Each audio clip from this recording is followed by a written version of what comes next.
Selamat pagi, salam sejahtera. Isu hangat pagi ini, bersatu atau UMNO, hanya satu harimau akan hidup, kata penganalisis.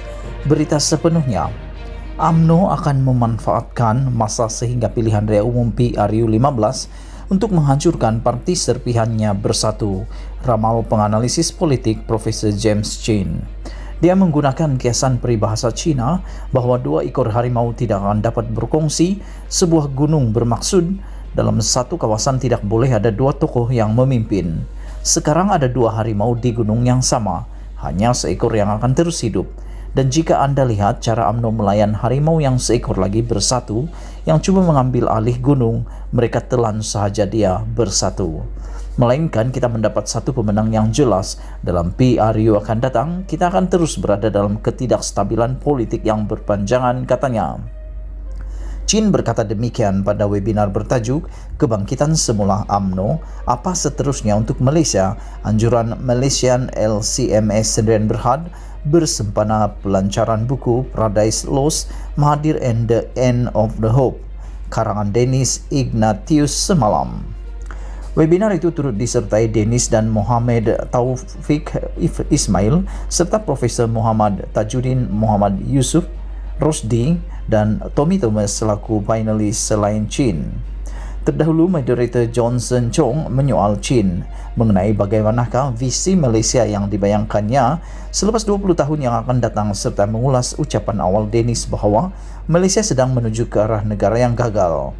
Tidak mahu meramal jauh 20 tahun ke hadapan, Chin sebaliknya mengulas mengenai PRU 15 yang dia jangkakan akan berlaku pada tahun hadapan berbanding 2023.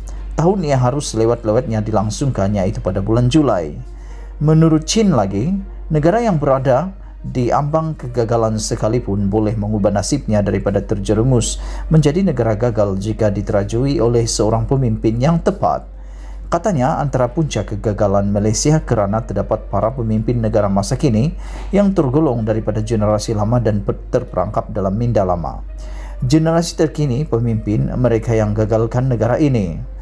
Tak ada cara lain membuatkan mereka mengubah cara mereka berfikir. Orang macam Dr. Mahathir Mohamad sangat tekal dalam cara pemikiran mereka. Bukan sahaja generasinya tetapi juga generasi Muhyiddin Yassin, generasi Ismail Sabri.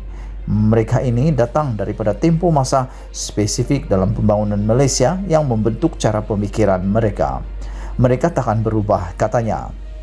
Kata Chin, jika dilihat daripada sejarah kontemporari, terdapat banyak negara yang berada di ambang kegagalan institusi berjaya dipulihkan dalam kadar segera apabila dipimpin oleh seorang pemimpin yang tepat.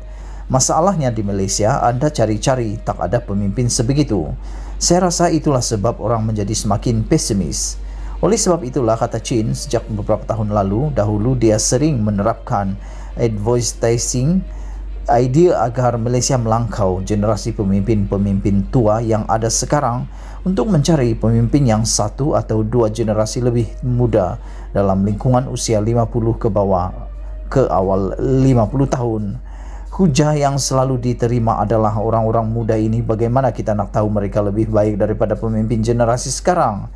Jawapan saya terhadap kritikan itu sentiasa bahawa mereka tak akan menyebabkan kerosakan lebih teruk daripada apa yang telah dilakukan kini, katanya.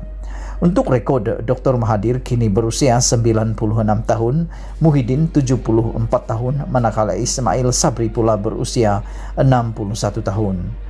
Tambah Chin lagi, hal sama dapat dilihat pada negara-negara lain yang turut terperangkap dalam institusi situasi sama seperti Malaysia, seperti di Asia Timur dan Eropah Timur yang memakan masa 15 hingga 20 tahun bagi negara-negara berkenan menstabilkan semula negara mereka. Mengulas mengenai demokrasi di negara ini, katanya, Malaysia tidak pernah mengamalkan demokrasi dalam erti kata yang sebenar. Sebagai contoh, katanya, sejak kemerdekaan hingga sebelum PRU 12, parti yang menang dalam PRU sentiasa menjadi kerajaan pemerintah yang kuat. Meskipun pilihan raya diadakan, terdapat amalan-amalan manipulasi yang dilakukan seperti persempadanan semula kawasan pilihan raya serta mekanisme pembuangan undi yang memberi kelebihan kepada parti pemerintah.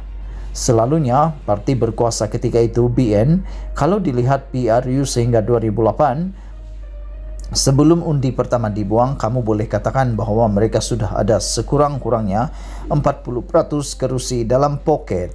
BN mengalami kemerosotan teruk keputusan pilihan raya pada PRU12 apabila gagal mengekalkan penguasaan majoriti 2/3 di parlimen sehingga membawa kepada peletakan jawatan Perdana Menteri ketika itu, Abdullah Ahmad Badawi, beberapa bulan kemudian. Kata Chin, terdapat pendapat cendekiawan yang melihat amalan demokrasi tidak dapat berakar umbi di rantau Asia kerana perbezaan budaya politik, sedangkan demokrasi sebenar dilihat hanya dapat subur di negara yang mempunyai institusi, terpendidikan dan tahap kekayaan yang baik. Harapan terbaik untuk amalan demokrasi di Malaysia katanya melalui kerajaan pelbagai kaum, dengan kaum minoriti benar-benar diberikan jawatan tinggi dan mempunyai suara dalam kerajaan selain norma politik yang bersifat merentasi spektrum politik. Katanya lagi, sistem demokrasi di Malaysia tidak akan mengalami perubahan besar, melainkan negara berdepan dengan peristiwa yang mendatangkan trauma besar. Sehinggalah kamu tiba di takat krisis, malang sekali saya katakan bahwa keadaan terus kekal serupa, katanya. Sekian isu hangat petang ini, jangan lupa tekan butang subscribe dan kita jumpa lagi, bye-bye.